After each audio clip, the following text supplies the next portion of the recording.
Hello everyone, আসসালামু আলাইকুম। সবাই কেমন আছেন? আজকে আমি আপনাদের সাথে শেয়ার করব মজাদার টমেটোর চাটনি রেসিপি। তো চলুন শুরু করা যাক। প্রথমে চুলায় আমরা একটা ফ্রাই প্যান নিয়ে নিব এবং ফ্রাই প্যানে কিছুটা তেল ঢেলে নিব। তেলটা গরম হওয়ার জন্য অপেক্ষা করব এবং তেলটা গরম হয়ে এলে আমরা এতে কেটে রাখা পেঁয়াজ কুচি, রসুন কুচি এবং মরিচ কুচি দিয়ে দিব। আপনারা যে যেমন ঝাল খান সে পরিমাপে মরিচ কেটে দিবেন। আমার একটু ঝাল বেশি পছন্দ, তাই আমি একটু বেশি করে মরিচ দিয়ে দিয়েছি। এক্ষেত্রে লক্ষ্য রাখবো পেঁয়াজ যেন বেশি পুড়ে না যায়। পেঁয়াজগুলো ব্রাউন কালার হওয়ার আগ পর্যন্ত আমরা অপেক্ষা করব। দেখুন কেমন কালার হবে। যখন এমন ব্রাউন কালার হবে তখন আমরা সেখানে আগে থেকে কেটে রাখা টমেটো কুচি দিয়ে দিব। আমি এখানে বড় সাইজের 5টার মতো টমেটো নিয়ে নিয়েছিলাম। আমার এই টমেটোর চাটনিটা খেতে অনেক ভালো লাগে, তাই আমি একটু বেশি করে বানিয়ে ফ্রিজে রেখে দিই।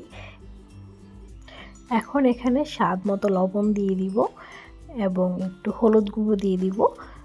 সব কিছু দেওয়ার পরে আমরা এটাকে ভালো করে মিক্সড করে নিব। ভালো করে মিক্সড করার পর আমরা এটাকে 5 মিনিটের জন্য ঢেকে রাখবো। 5 মিনিট পর ঢাকনা খুলে আবার এটাকে নেড়ে দিব যাতে নিচে লেগে না যায়। একটু পরপর ট্রাই করবেন খুলে চেক করার জন্য যাতে নিচে লেগে না যায়। আবার এটাকে আমরা ঢেকে দিব।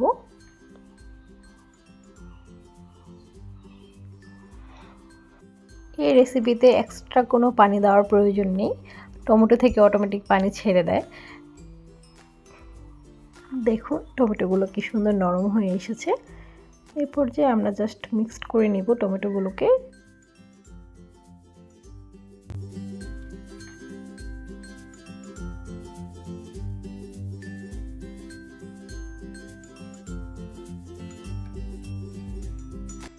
টমেটোগুলো ভালোভাবে মিক্সড হয়ে গেলে এ পর্যায়ে আমরা এখানে স্বাদের জন্য অল্প একটু চিনি দিয়ে দিব। চিনি দেওয়ার ফলে এই চাটনিটা অনেক মজা হয়। আমার টমেটোগুলো অনেক টক ছিল, তাই আমি একটু বেশি করে চিনি দিয়েছি। আপনারা টেস্ট করে নেবেন, আপনাদের যেমন চিনি পছন্দ।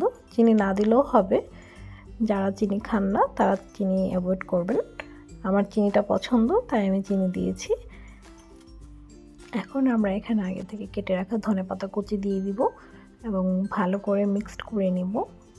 দেখুন কি সুন্দর হয়েছে কালারটা। এটা দেখতে যেমন সুন্দর, খেতেও কিন্তু অসম্ভব মজা। আপনারা এই চাটনিটা দিয়ে বা ভর্তাটা দিয়ে 1 প্লেট ভাত অনায়াসে খেয়ে ফেলতে পারবেন। এই চাটনিটা আমার খুবই পছন্দের, যে খেয়েছি সেই বলেছে অনেক মজা হয়েছে। এই যে আমি ভাত নিয়ে বসে বললাম চাটনি খাবো বলে, আপনারাও কিন্তু বানিয়ে খেয়ে ফেলতে পারেন। রেসিপিটা অবশ্যই ট্রাই করবেন এবং আমাকে জানাতে ভুলবেন না যে কেমন হয়েছে। ধন্যবাদ সবাইকে।